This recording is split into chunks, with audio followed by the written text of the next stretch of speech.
유다서로 가겠습니다. 유다서. 예후다입니다. 예후다. 히브리어로 예후다. 예후다는 예수와의 형제이고 사도 야고보의 또 형제입니다. 유다서.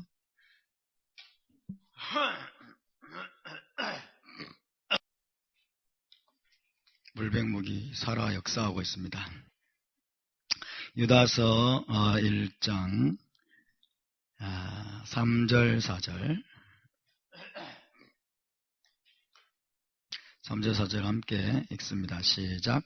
사랑하는 자들아, 우리가 일반으로 받은 구원에 관하여 내가 너에게 편지하려는 생각이 간절하던 차에 성도에게 단번해 주신 믿음의 도를 위하여 힘써 싸우라는 편지로 너희를 권하여야 할 필요를 느꼈노니 이는 가만히 들어온 사람 몇이 있음이라.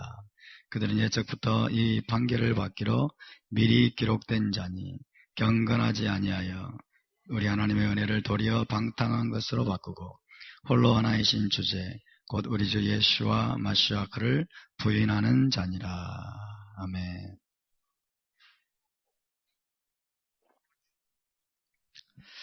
우리는 지금 새언약의 시대에 살고 있습니다. 새언약 공동체로 하나님께서 우리를 부르셨습니다. 예수와를 통해서 우리와 새 언약을 맺으셨고 우리를 이스라엘의 접붙임 바 되게 하셨습니다. 새 언약 백성이다.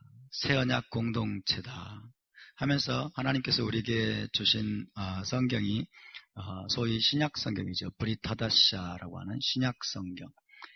신약 성경을 우리에게 주셨는데 우리는 이 신약 성경을 잘 알고 있다고 생각합니다. 신약 성경을 많이들 읽었을 것입니다. 신약 성경을 많이들 읽었음에도 불구하고 우리는 신약 성경의 내용을 잘 모릅니다. 신약 성경이 무엇을 말하고 있는지 잘 몰라요. 그 첫 번째 이유는 토라를 모르기 때문입니다. 토라와 선지서, 히브리어 성경이라고 불리죠. 타나크를 제대로 모르기 때문에, 토라의 기초가 없기 때문에 신약 성경을 오해하고 있는 측면들이 너무나 많고요. 그 다음에 또 한 가지 이유는 1세기의 배경을 모르기 때문입니다. 사도들이 어떤 의도를 가지고 이 서신들, 이 신약 성경을 기록했는지를 제대로 알지 못한 채 그냥 우리가 가지고 있는 고정관념을 가지고 우리 시대의 어떤 편견과 어떤 문화적인 그런 선입관들을 투영시켜서 성경을 해석하기 때문에 신약 성경을 제대로 이해하지 못하는 것입니다. 4절에 보면 유다가 이 유다서를 쓴 동기를 이야기하고 있어요. 가만히 들어온 사람 몇이 있음이라. 가만히 들어온 사람. 새언약 공동체 안에, 메시아 공동체 안에 가만히 들어온 사람 몇 사람들, 가만히 들어온 사람들 때문에 이 서신을 쓰게 되었다라고 이야기하고 있어요. 우리는 이 가만히 들어온 사람들이 누구인지를 잘 모릅니다. 어떤 사람인지를 잘 모르고 그냥 추정할 뿐입니다. 그러나 가만히 들어온 사람의 정체를 우리가 밝힐 수만 있다면, 이 가만히 들어온 사람들이 어떤 특징을 가지고 있었고 어떤 사람이었는지, 어떻게 교회를 노략질하고 있었는지를 우리가 밝힐 수만 있다면 정말 굉장히 놀라운 일들이 일어날 것입니다. 왜냐하면 이 사람들이 들어와서 오늘날에까지 악영향을 미치고 있기 때문입니다. 신약성경 전체를 관통하는 주제라고 해도 과언이 아니에요. 가만히 들어온 사람. 새언약 공동체 안에, 메시아 공동체 안에 가만히 들어온 사람들이 있었습니다. 가만히 들어온 사람들이 성도들을 노략질하고 그 다음에 거짓된 교훈을 가르치고 그리고 엉뚱한 방향으로 교회를 끌고 갔습니다. 이것이 기독교 2000년의 역사죠. 그러나 우리는 가만히 들어온 사람들을 모릅니다. 가만히 들어온 사람. 자, 이 신약성경이 쓰여지던 당시에 가만히 들어온 사람의 두 부류가 있었습니다. 오늘 그것에 대해서 좀 말씀드리려고 합니다. 이 두 부류를 우리가 정확하게 알게 된다면 신약성경 전체를 우리가 알 수 있다고 해도 과언이 아니에요. 가만히 들어온 사람 두 부류, 이 두 부류를 우리가 정확하게 규명을 해내야 됩니다. 가만히 들어온 사람, 가만히를 뒤집어 쓰고 가만히 들어온 사람. 신약성경 전체에서 자 함께 볼까요? 가만히 들어온 사람, 가만히 슬그머니 들어온 사람이에요. 교회 안에 하나님의 언약 공동체 안에 슬그머니 들어온 사람 두 부류가 있었습니다. 이 두 부류를 우리가 잘 알아야 됩니다. 가만히 들어온 사람 두 부류. 그래서 이 가만히 들어온 사람을 가만히 들어온 사람들을 대적했던 사도들이 있었습니다. 가만히 들어온 사람을 대적했던 사도는 첫 번째는 바울입니다. 사도 바울이고요. 두 번째는 오늘 유다로 지금 대표가 되는 유다와 야고보와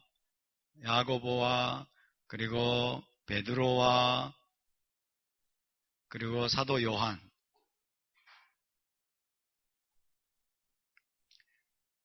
그래서 유다와 야고보와 베드로와 사도 요한의 메시지는 본질적으로 동일합니다. 가만히 들어온 사람들의 대적하기 위한, 가만히 들어온 사람들을 드러내서 그 정체를 밝히기 위한 그런 메시지예요. 본질적으로 동일한 메시지를 다루고 있습니다. 사도 바울도 역시 가만히 들어온 사람들과 무지막지하게 싸웠습니다. 피 터지는 싸움을 싸웠다고 해도 과언이 아닙니다. 그래서 사도 바울이 대적했던 가만히 들어온 사람은 아마도 1세기 중엽쯤 되겠습니다. 1세기 중엽. 예수와께서 성천하시고 그 이후에 가만히 들어온 사람들이 있었습니다. 유다와 야고보와 베드로와 요한. 이런 사람들도 역시 1세기 중엽부터 만렵까지 되겠습니다. 1세기 중엽부터 만렵까지. 두 부류에 가만히 들어온 사람들이, 두 부류. 자, 두 부류에 가만히 들어온 사람들을 살펴보겠습니다.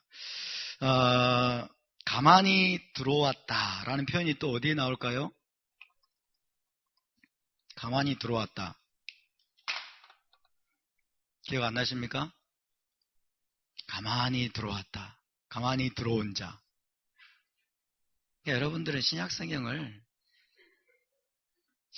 잘 모르시는 거예요. 그렇죠? 새언약 백성인데 새언약 성경을 잘 몰라요.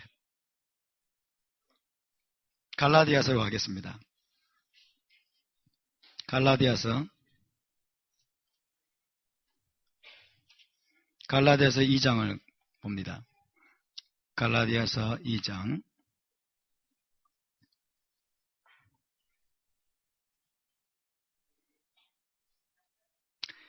자, 2장 3절, 4절, 5절까지 함께 있습니다. 시작. 그러나 나와 함께 있는 헬라인 디도까지도 억지로 할례를 받게 하지 아니하였으니 이는 가만히 들어온 거짓 형제들 때문이라.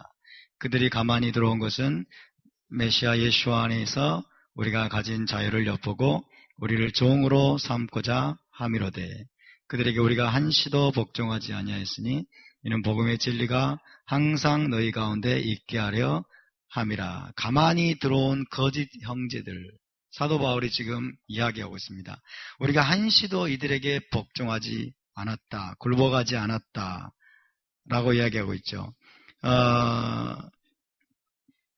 자, 이들이 누구냐면 다른 복음을 전한 자들이에요. 다른 복음.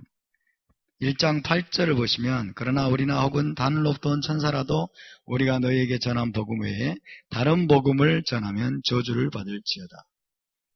그러면서 우리가 전에 말하였거니와 내가 지금 다시 말하노니 만일 누구든지 너희가 받은 것 외에 다른 복음을 전하면 저주를 받을지어다.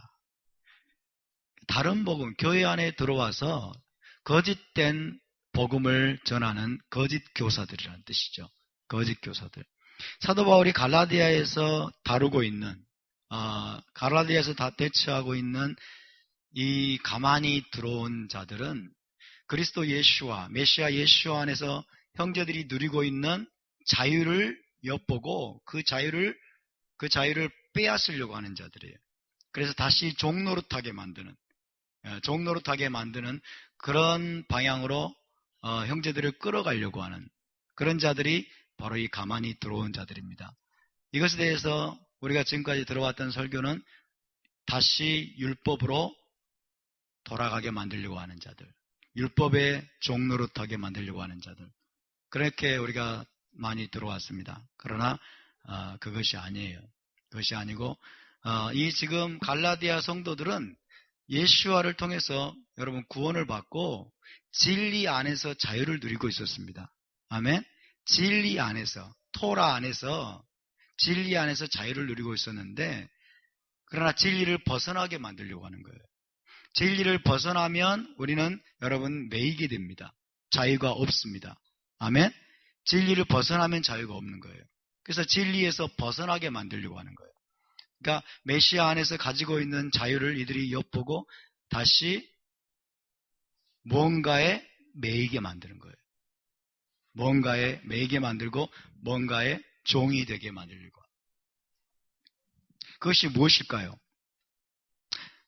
그것이 무엇이냐면 이것입니다.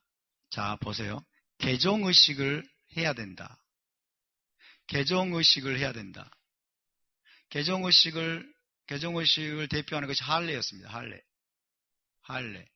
개종의식을 해야만이 구원을 받는다. 이것을 가르치는 자들이었습니다. 개종의식을 해야만이 구원을 받는다. 개종의식이라고 하는 것은 개종의식은 믿음과는 별로 상관이 없어요. 개종의식은 한마디로 이 율법의 행위라고 말했습니다. 율법의 행위입니다. 행위. 율법의 행위를 해야 너희가 구원을 받는다는 거예요. 구원을 받는다는 말은 하나님의 백성이 된다는 뜻이죠. 하나님의 백성이 된다. 그 다음에 다른 말로 또 의롭게 된다. 이런 다 똑같은 말이에요. 의롭게 된다. 율법의 행위로 개종의식이라고 하는 개종의식은 유대인이 되어야 한다는 뜻이죠. 유대인으로 개종하게 만드는 개종의식을 해야만이 너희가 구원을 받고 의롭게 되고 하나님의 가족이 되고 하나님의 백성이 될 수 있다. 라고 주장을 했습니다. 거짓 교사들이, 가만히 들어온 자들이, 안디옥 교회나 갈라디아 교회에 가만히 들어와 가지고 이런 가르침을 전파했어요. 그들이 누구냐면 예수와를 믿은 많은 바리새인들이었어요. 예수와를 믿은 바리새인들이 여러분 토라를 준행하면서 살아왔는데 이들이 가지고 있던 고정관념이 그거였어요. 그러니까 그때까지만 해도 이방인들이 구원받을 수 있는 유일한 길은, 예수와 이전에 이방인들이 구원받을 수 있는 유일한 길은 뭐였어요? 개종의식을 하는 거예요. 유대교로 개종하는 겁니다. 유대교로 개종하는 것은 믿음과는 상관이 없어요. 이것은 율법의 행위입니다. 토라의 행위예요. 토라의 행위. 그러니까 개종의식이라고 하는 어떤 행위를 함으로써 그래야만이 구원을 받는다는 거예요. 지금 갈라디아 교회 성도들은 다 예수와를 믿고 예수와를 통해서 복음을 받아들이고 그 다음에 예수와 사도들로부터 이제 복음 진리를 들으면서 진리 안에서 자유를 누리고 있었습니다. 하나님의 백성으로 자유를 누리고 있었어요. 그런데 너희가 예수와를 믿는다고 너희가 구원받을 수 있는 게 아니라는 거예요. 예수와의 십자가 보혈을 믿는다고 구원받는 게 아니다. 내가 예수와를 믿음으로 받아들이고 구주로 고백한다고 해서 다 되는 것이 아니다. 그걸로 부족하다는 거예요. 예수와를 믿는 것으로 부족하다는 거예요. 그러니까 주님의 십자가를 모독하는 겁니다. 주님의 보혈을 모독하는 것입니다. 주님의 보혈이 충분하지 않다는 거예요. 너희의 믿음이 충분하지 않다는 거예요. 율법의 어떤 행위를 해야 된다는 거예요. 행위를 해야 되는 거예요. 행위를 해야 되는 거예요. 행위로 구원을 받는다는 거예요. 율법의 행위로 구원을 받을 수 있다. 개종의식을 해야 구원을 받을 수 있다. 이것을 우리는 율법주의라고 불리죠. 율법주의. 그러니까 율법주의란 말은 율법의 어떤 행위를 해가지고 구원을 얻어내려고 하는 것입니다. 나의 행위로 구원을 얻어내려고 하는 거예요. 그러니까 할례 자체가 문제가 아니라 이 할례는 개종의식을 의미했어요. 1세기 때. 개종의식을. 그래서 개종의식이라고 하는 율법의 행위를 해서 유대인이 돼야 너희가 구원을 받을 수 있다. 예수와를 믿는 것으로는 충분하지 않다는 거예요. 예수와를 믿는 것으로는 충분하지 않다. 이해가 되십니까? 자, 그러면 이게 뭐가 문제입니까? 자, 율법의 행위를 가지고 잘 들어보세요. 율법의 어떤 행위를 해가지고 너희가 구원을 얻으려고 한다면은 율법 전체를 너희가 해야만 된다는 거예요. 어느 하나의 행위를 가지고는 하나님 앞에 의롭다함을 받을 수가 없어요. 너희의 행위로 하나님 앞에 의롭다 하심을 받으려면 율법 전체를 다 행해야 너희가 의로운 자가 된다는 거죠. 그렇죠? 율법 전체를 다 행해야 너희가 의로운 자가 되기 때문에 정말 너희가 이 개종의식을 통해서 율법의 행위를 통해서 구원을 받으려고 한다면 이 사람은 율법 전체를 행해야 될 의무를 가지게 되는 자다. 그런데 그렇게 살 수 있는 사람은 아무도 없다는 거예요. 그런 차원에서 이 사람은 이 율법의 행위의 노예가 됩니다. 종노릇하게 자유가 없습니다. 자유가 없어요. 실제로 여러분, 실제로 이 개종의식을 하게 되면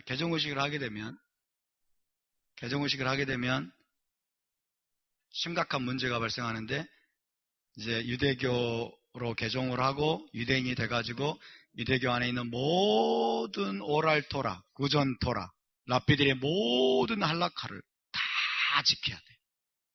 다 지켜야 될 의무를 가지게 됩니다. 그리고 이 사람은 자기의 행위로 하나님 앞에 나가려고 의롭다함을 받으려고 했기 때문에 사도 바울의 논리에 따르면 네가 네 행위로 의롭다함을 받으려고 하느냐? 오케이, 그것이 가능하다고 생각하면 율법 전체를 지켜라. 토라 전체를 지켜라. 이해되십니까? 그래서 이 사람은 자유를 빼앗기게 됩니다. 자유를 빼앗기게 됩니다.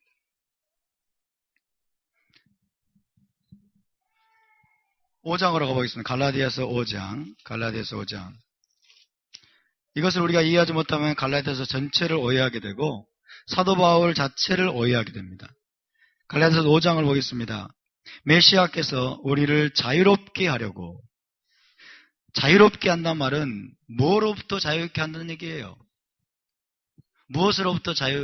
여러분 무엇으로부터 우리를 자유케 하십니까? 주께서 죄로부터 자유케 하죠. 근데 우리는 지금까지 잘못 배워가지고 율법으로부터 자유케 했다고 생각을 한 거예요. 메시아께서 우리를 죄로부터 자유케 한 거예요. 죄와 사망으로부터, 그렇죠? 죄와 사망 권세로부터 자유케 하려고 자유를 주셨습니다. 십자가의 보혈로. 할렐루야. 믿음으로 우리가 구원을 받음으로써 자유를 얻었습니다. 죄로부터 자유를 얻었습니다. 아멘. 그러므로 굳건하게 서서 다시는 종의 멍에를 매지 말라고 말씀합니다.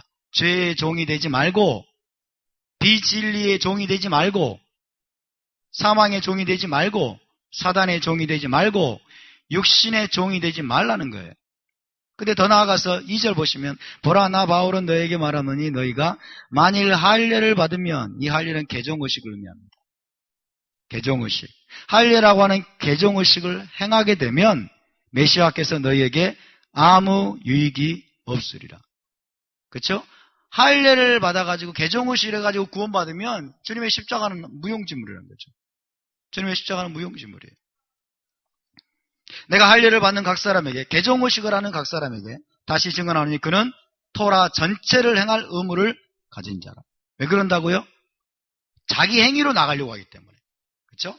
개종식 할례라고 하는 그 행위를 가지고 하나님 앞에 내 행위로 의롭다함 받으려면 네 행위는 전체가 의로워야 된다는 거죠.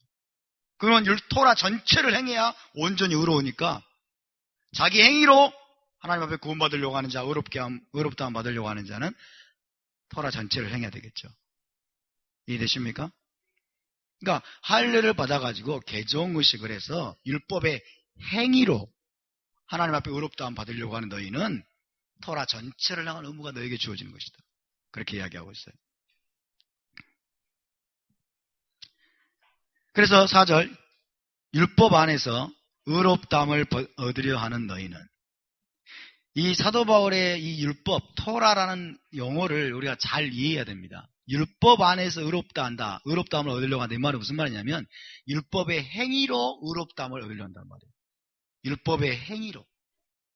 율법 중에 어떤 것을 행해가지고 내가 하나님 앞에 인정받고 의롭다함을 받으려고 하는 것을 말해요. 소위 말하면 율법주의를 말하는 거죠. 그렇죠? 율법 안에서, 토라 안에서 의롭다함을 얻으려고 하는 너희는 어떻게 된다고요? 메시아에게서 끊어지고 은혜에서 떨어진 자로다. 그렇죠? 메시아에게서 끊어지고. 왜요? 자기 의로 나가는 거기 때문에. 그렇죠? 내 행위, 내 의로, 내가 율법을 행한, 내가 토라를 행한 나의 의를 가지고 하나님 앞에 인정받고 의롭다함 받으려고 하기 때문에 메시아는 필요 없어요. 메시아는 필요 없습니다. 하나님 은혜도 필요 없어요. 하나님께서 메시아를 통해서 십자가의 은혜로, 믿음으로 값없이 우리에게 구원을 주시고 우리에게 의롭다 하셨는데 그걸 성두리째 부정하는 거예요. 성두리째 부정하는 거예요. 사도 바울이 지금 갈라디아서 말씀하고 있는 지금 핵심이 나오고 있습니다. 은혜에서 떨어진 자로다. 은혜에서 떨어지면 어떻게 될까요? 이 사람은 율법의 행위에 노예가 됩니다. 율법의 행위에 노예가 됩니다. 늘 이 사람은 하나님 앞에 모든 율법을 지켜야만이 인정받고 율법의 행위를 해야만이 하나님이 나를 인정해 주시고 의롭다함을 받을 것이라고 하는 늘 공포감, 늘 쫓기는 마음, 이런 마음이 늘 있는 거예요. 그렇죠? 그래서 새벽기도 안 하면 늘 죄책감이 들고 정죄감이 들고, 그렇죠? 오늘날에 들은 사람 많아요. 자기 행위로 하나님 앞에 나가려고 하는, 하루라도 큐티 빼먹으면 정죄감이 시달려가지고 하루 종일 마음이 무거운 사람들. 이게 뭐예요? 자기 행위로 하나님 앞에 나가려고 합니다.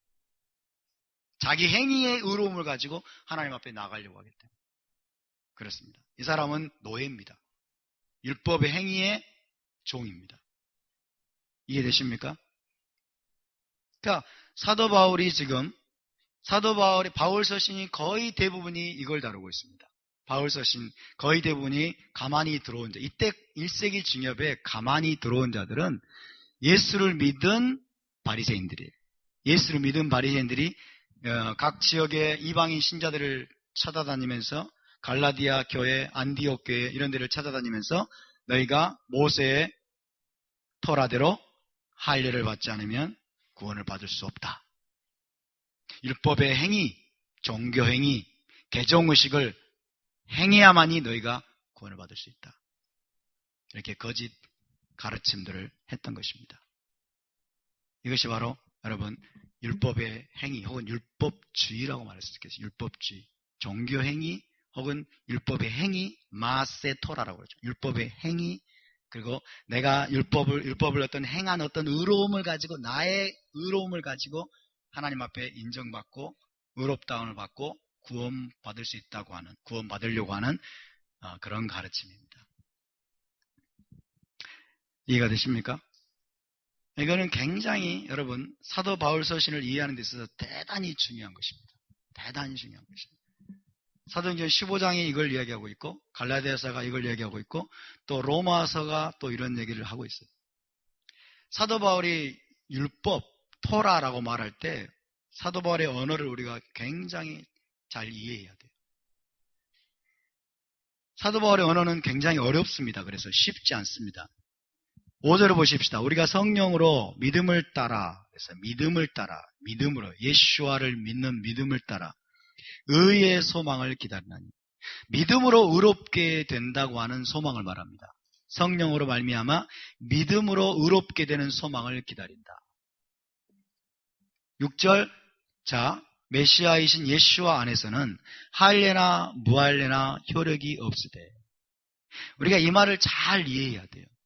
할례나 무할례나 효력이 없으되. 아하, 창세기 17장에서 하나님이 할례 받으러 가는 계명이 다 폐해졌구나. 우리는 또 이렇게 해석합니다. 그게 아니에요. 잘 들어보세요.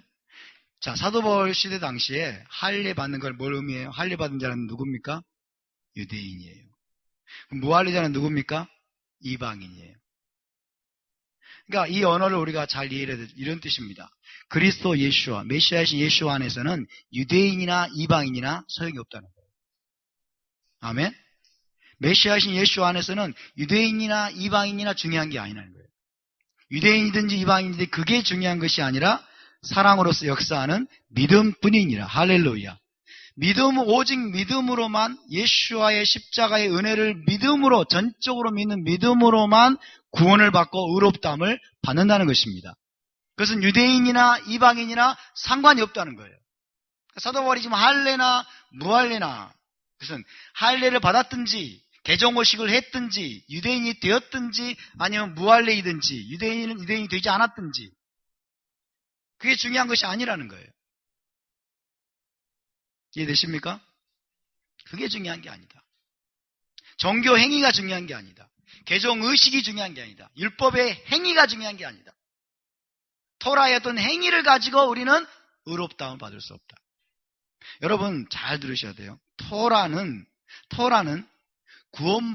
구원을 받고 그 다음에 의롭다움을 받고 하나님의 백성이 되기 위한 수단으로 사용돼서는 안 됩니다. 아멘? 토라를 지켜가지고 구원받을 수 있는 사람은 아무도 없습니다. 할렐루야. 세상에 나가서 여러분이 전해보세요. 무신론자들에게 토라를 먼저 제시하십시오. 이거 지키십시오. 그러면 구원받을 겁니다. 그렇게 하시겠습니까? 그렇게 할 수 있는 사람 아무도 없어요. 근데 지금 이 바리새인들이 개종의식 이거 하십시오. 예수 믿는 거 안 됩니다. 개종의식, 할례 받으십시오. 그래야 구원받습니다. 그렇게 이야기하는 거예요. 그래서 사도 바울은 로마서에서 이렇게 말합니다.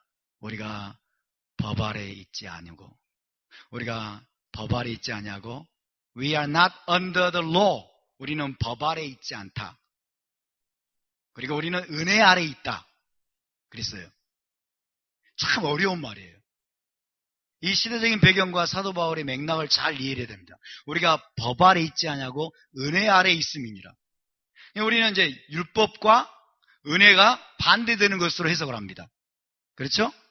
율법과 은혜가 반대되는 거예요. 우리는 율법 아래에 있지 않고 우리는 은혜 아래에 있다는 거예요. 딱 그렇게 배워왔어요. 그 다음에 사도 바울은 뭐라고 하는지 아세요? 그러면 우리가 법 아래에 있지 아니하니 죄를 지으리요? 그랬잖아요. 죄를 지으려는 뭐 율법을 어기리요? 그런 말이잖아요. 우리가 율법 아래에 있지 아니하니 율법을 어기리요? 그렇게 되잖아요. 그러니까 사도 바울이 법 아래에 있지 않다는 말은 무슨 뜻일까요? 법 아래에 있지 않다. 율법, we are not under the law. 우리가 토라 아래에 있지 않다. 토라에서 자유케 됐다는 뜻인가요? 우리가 율법 아래에 있지 않다는 말은 좀 더 정확하게 제가 말씀드리면 우리가 율법의 행위 아래에 있지 않다는 뜻입니다. 율법의 행위 아래에 있지 않다. 그럼 율법을 우리가 행할 필요가 없다는 뜻이 아니라 율법의 행위라고 하는 이 종교적인 의식에 우리가 노예가 되어서 그것 가지고 하나님 앞에 나가려고 하는 우리는 그런 어떤 흐름 가운데 있지 않다는 거예요. 아멘? 우리는 은혜 가운데 은혜로 구원을 받고 그 은혜로 말미암아 자유롭게 토라를 준행하는 자이지 율법의 어떤 종교의식과 할례와 이런 어떤 율법의 종교의식 같은데 매여가지고 그걸 가지고 하나님 앞에 나가려고 하는 그런 상태에 있지 않다는 것입니다. 할렐루야. 굉장히 이것은 어려운 말이에요. 사도 바울의 의도와 1세기의 맥락들을 이해하지 못하면 이거는 여러분 전혀 엉뚱한 방향으로 나가요. 우리는 율법 아래 있지 않고 우리는 은혜 아래 있다. 정확하게 말하면 우리 율법의 행위 아래 있지 않고, 갈라디아서 하고 있는 말씀과 똑같습니다. 우리는 율법의 행위 아래 있지 않고 우리는 은혜 아래 있다. 자유함 가운데 토라를 준행한다는 거예요. 우리가 은혜 아래 있으니 죄를 지으리요, 그 말은 무슨 말이에요? 우리가 자유함이 있기 때문에, 은혜 아래, 하나님의 은혜를, 예수와의 십자가를 통해서 은혜를 받았고 은혜 아래 있기 때문에 우리가 율법을 어기리요? 그럴 수 없느니라. 아멘? 그럴 수 없느니라. 그러니까 우리는 율법 아래 있지 않다. 우리는 토라 아래 있지 않다. 그 말은 율법의 행위 아래 있지 않다는 뜻입니다. 이것을 사도 바울이 반대한 것입니다. 우리는 율법의 행위의 노예가 아니라는 거예요. 율법의 행위의 그 지배를 받는 자가 아니라는 거예요. 그래서 늘 어떤 행위를 해야만 하나님이 나를 받아주시고 인정해 주실 것이고, 어떤 행위를 해야만 내가 구원을 받고 의롭다함을 받을 것 같은 그런 어떤 늘 쫓겨다니는, 그래서 죄책감에 시달리고 정죄감에 시달리는, 그걸로 나가려고 하는 그런 자들이 아니라는 것입니다. 저와 여러분은 은혜 아래 있음을 믿으시기 바랍니다. 저와 여러분은 은혜 가운데 자유로이 토라를 준행하는 자들을 믿으시기 바랍니다. 할렐루야. 그래서 여러분, 사도 바울이 맞서 싸웠던 가만히 들어온 자들, 갈라디아서 말하는 메시아 안에서 누리고 있는 자유를 엿보고, 진리 안에서의 자유를 엿보고 종노릇하게 만들려고 하는, 율법의 행위의 종노릇하게 하려고 하는 자들은 바로 이런 자들입니다. 율법의 행위를 가지고 구원을 받으려고 하고, 율법의 행위에 노예가 되게 만들려고 하고, 토라를 구원받기 위한 방편으로 사용하게 만드는 자들이에요. 이런 자들이 바로 가만히 들어온 자들입니다. 가만히 들어온 자들. 사도 바울 전체 글에 흐르는 사상입니다. 이게. 우리는 이것과 맞서 싸워야 됩니다. 할렐루야. 그러나 여러분, 지금 유다가 말하고 있는 가만히 들어온 자들은 그런 자들이 아닙니다. 그런 자들이 아니에요. 유다가 말하는 가만히 들어온 자들은 이제 어떤 자들이냐면 방종주의자들이에요. 방종주의자들. 무법주의자들이에요. 무법주의자들. 우리가 소위 이제 사도 바울의 어떤 글을 이 사람들이 잘못 인용한 거예요. 우리가 율법 아래 있지 않다. 이제 율법 아래 있지 않다. 우리는 은혜 아래 있다. 우리는 은혜 아래 있기 때문에, 우리는 이미 구원받은 자들이기 때문에 이제 율법은 지나갔다는 거예요. 이제 율법은 끝났다는 거예요. 값싼 은혜를 가르치는 자들입니다. 그래서 하나님의 은혜를 오히려 방탕한 것으로 바꾼다고 그랬죠. 그렇죠? 하나님께 메시아의 십자가의 공로로 말미암아 구원받은 그 어마어마한 은혜를 값싼 은혜로 여기고, 이제 구원받았기 때문에 우리는 더 이상 율법 아래 있지 않다는 거예요. 이제 율법 시대는 끝났다는 겁니다. 율법 시대는 끝났다는 거예요. 이제 이런 것들이 가만히 들어, 이 사람들은 누구냐면 영지주의자들입니다. 영지주의자들, 그 다음에 헬레니즘에 물든 자들이에요. 이런 자들이 바로 방종주의를 가르쳤습니다. 방종주의. 구원받은 자들은 더 이상 율법에 매이지 않는다. 더 이상 토라에 매이지 않는다. 그래서 여기서부터 나오는 것이 뭐냐면 니골라당과 발람의 교훈입니다. 이세벨, 그죠? 요한계시록에 나오는 이세벨이 우상의 제물을 먹게 만들고, 그리고 음행하게 만들고, 온갖 방종, 방탕, 타락한 일들을 행하게 만드는 거예요. 왜? 우리는 율법 아래 있지 않기 때문에 더 이상 율법에 매이지 않는다. 우리는 구원받았다. 우리 이미 구원받았다. 이것이 여러분, 교회를, 이 두 가지 종류의 가르침이, 거짓 가르침이 교회를 엉망진창으로 만들었어요. 엉망진창으로 만들었어요. 이 사람들은 사도 바울의 글을 잘못 인용합니다. 사도 바울의 글을. 율법 아래 있지 않다는 말을, 율법으로부터 자유라는 말을 그렇게 사용하는 거예요. 우리는 율법으로부터 자유한 것이 아니고 율법의 행위로부터 자유한 거예요. 아멘?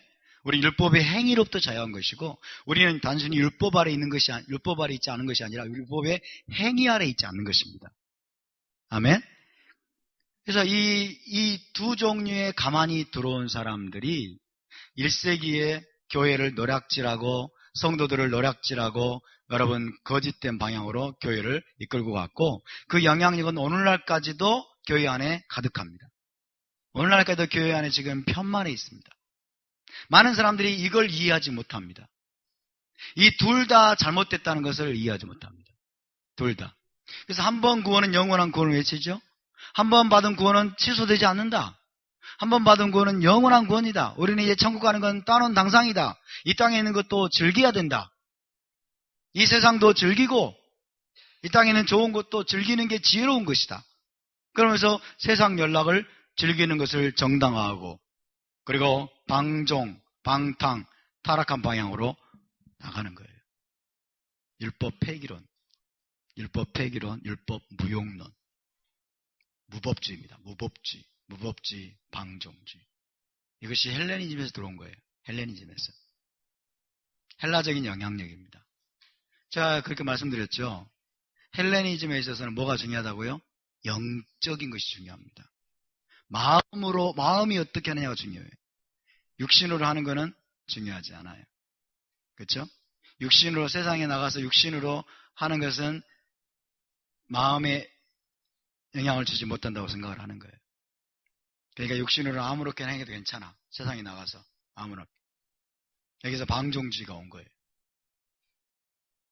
그리고 우리는 더 이상 율법에 매이지도 않기 때문에 율법에 우리는 지배를 받지도 않기 때문에 율법 시대는 이제 지나갔고 우리는 은혜 아래 있기 때문에 그렇죠? 은혜 아래, 값싼 은혜입니다.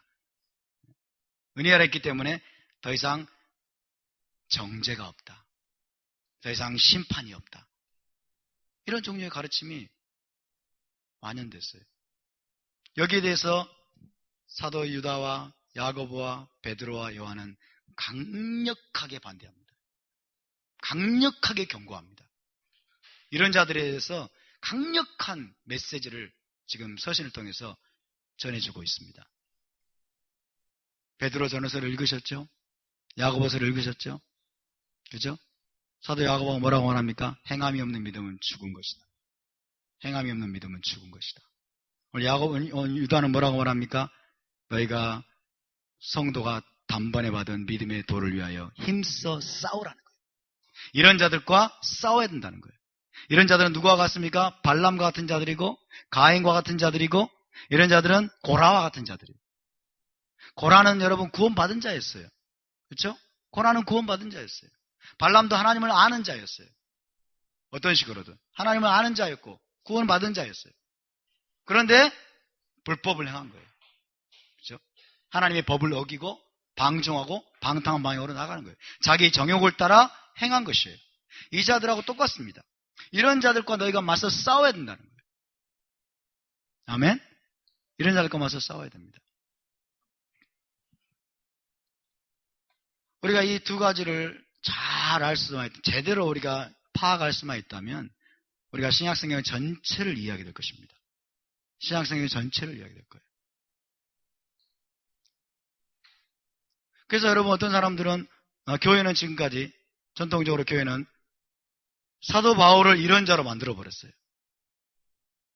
사도 바울을 이런 자로 만들었어요. 사도 바울이 율법으로부터의 자유를 외치고 사도 바울이 우리는 율법 아래 있지 않다.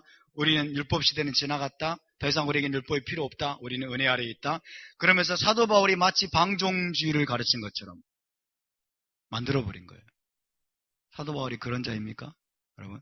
그러면 야고보와 베드로와 요한과 유다가 사도 바울의 가르침에 반대해서 여러분 서신을 쓴 것입니까? 천만의 말씀이죠. 천만의 말씀이죠. 두 종류의 가만히 들어온 자가 있었던 거예요. 사도 바울이 대적했던 가만히 들어온 자와 유다와 야고보, 베드로, 요한이 대적했던 가만히 들어온 자가 달랐던 거예요. 달랐던 겁니다. 오늘날에도 똑같습니다, 여러분. 오늘날에도 똑같습니다. 저와 여러분이 이것을 바르게 깨닫기를 바랍니다. 그리고 우리가 이것들과 이런 가르침, 또 이런 자들과 맞서서 우리가 힘써 싸워야 될 줄로 믿습니다. 아멘. 힘써 싸워야 됩니다. 우리는 무장해야 됩니다. 그래서 바른 진리로 우리는 무장해야 됩니다. 바른 진리로 무장해야 돼요. 우리가 여러분 구원받기 전에는 율법의 행위가 전혀 필요 없습니다. 구원받기 전에는 토라를 지켜서 구원받을 사람이 아무도 없습니다. 구원받기 전에는. 아멘? 구원받기 전에는 율법을 지켜서 율법의 행위로, 심지어 그것이 개종 의식이라 할지라도, 유대인으로 개종하는 의식이라 할지라도 그런 행위를 가지고는 아무도 구원을 받을 수 없습니다. 아무도 하나님 앞에 의롭다함을 받을 수 없습니다. 할렐루야. 구원받기 전에는 여러분 오직 십자가의 은혜로, 하나님의 은혜로 주 예수를 믿음으로 구원받는 것을 믿으시기 바랍니다. 그것만이 복음입니다. 그러나 구원받은 후에는 방종으로 흘러가야 되겠습니까? 구원받은 후에 우리가 무법주의로 가야 되겠습니까? 나는 구원받았으니까, 나는 이제 하나님의 자녀가 되었으니까, 이제 천국 가는 건 따놓은 당상이니까 이 세상에 내 마음대로 살아도 되고, 내가 좀 나쁜 짓을 해도 하나님 좀 봐주실 거야. 세상에 죄 안 짓는 사람이 어디 있어? 교회 안에 이런 종류의 사고가 얼마나 편만합니까? 세상에 죄 안 짓는 사람이 어디 있어? 그래서 자기 죄 짓는 것을 가볍게 여겨요. 정당화합니다. 성경 어디에 그런 말씀이 있어요? 세상에 죄 안 짓는 사람이 어디 있느냐? 너희가 조금 죄에 넘어지고 조금 실수하고 조금 악을 행해도 너무 걱정하지 말아라. 하나님이 봐주실 거야. 이런 말씀이 성경에 어디 있어요? 그런 말씀은 성경에 없어요. 여러분, 우리가 구원받았으면 기쁨으로, 자유함 가운데 하나님의 은혜로, 성령의 도우심으로 토라를 행해야 될 줄로 믿습니다. 아멘. 구원을 받기 위해서가 아니라 구원받았기 때문에, 하나님의 언약 백성이 되었기 때문에, 하나님의 통치를 받는 여러분 그분의 백성이 되었기 때문에. 그래서 구원받은 자들에게 하나님이 뭐라고 말씀하십니까? 내가 거룩하니 너희도 거룩할지어다. 아멘. 그래서 토라와 하나님의 모든 계명과 율례는 구원받기 위한 것이 아니라 거룩함을 위한 것임을 믿으시기 바랍니다. 우리가 이 세상에서 실제적인 거룩함을 이루어갈 수 있는, 실제적인 성화를 이루어갈 수 있는 방법으로, 우리 주님을 닮아갈 수 있는 방법으로 구체적인 그런 계명들로 주신 것이 바로 토라인 것입니다. 할렐루야. 우리가 이것을 이해하면 사실은 복음 전체를 이해한 것이라고 해도 과언이 아니에요. 신약성경 전체의 메시지가, 특별히 사도들의 메시지의 전체가 이것을 다루고 있어요. 그러나 우리는 이것을 여기에다 적용하면 안 되고, 이것을 여기에다 적용하면 안 돼요. 사도 바울이 대적했던 가만히 들어온 자들이 이런 사람이라고 생각하면 안 돼요. 또 유다가 대적했던 가만히 들어온 자들이 이런 사람이라고 생각하면 안 돼요. 제대로 적용을 하고 제대로 파악을 하고, 그때 당시에 배경이 무엇이고 그때 당시에 교회를 어지럽혔던 거짓 가르침이 무엇인가를 우리가 정확하게 알아야 됩니다. 할렐루야. 유다서, 여러분 이런 관점을 가지고 다시 한번 읽어보십시오. 이런 관점을 가지면 여러분 이것이 다 이해가 될 것입니다. 이것이 이해가 될 것입니다. 3절 4절을 우리 다시 한번 읽겠습니다. 3절 4절 유다서 1장 3절 4절 3절 4절 시작. 사랑하는 자들아, 우리가 일반으로 받은 구원에 관하여 내가 너에게 편지하려는 생각이 간절하던 차에 성도에게 단번에 주신 믿음의 도를 위하여 힘써 싸우라는 편지로 너희 이를 권하여야 할 필요를 느꼈느니, 이는 가만히 들어온 사람 몇이 있습니다. 그들은 예적부터 이 판결을 받기로 미리 기록된 자니 경건하지 아니하여 우리 하나님의 은혜를 도리어 방탕한 것으로 바꾸고 홀로 하나이신 주제 곧 우리 주 예수와 마시아 그를 부인하는 자니라. 하나님의 은혜로 구원을 받은 다음에 그 은혜를 방탕한 생활로 바꿔버리고 방종한 삶으로 나가는 것은 곧 누구를 부인하는 것이다? 예수와를 부인하는 것이다. 예수와를 부인하는 것이라는 것입니다.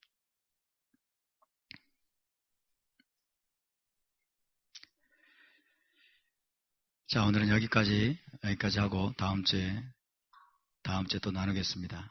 성도에게 단번에 주신 믿음의 도가 무엇이냐, 그리고 20절에 지극히 거룩한 믿음 위에 자신을 세우는 것이 무엇이냐, 이런 것들에 대해서 나누도록 하겠습니다. 오늘은 이 가만히 들어온 자들이 1세기 교회 가운데 어떤 것들을 가르쳤는지, 그리고 지금도 이런 가르침들이 교회 가운데 가득하다는 것들을 나눴습니다. 우리가 여러분 이런 흐름 가운데 빠지지 않기를 바랍니다.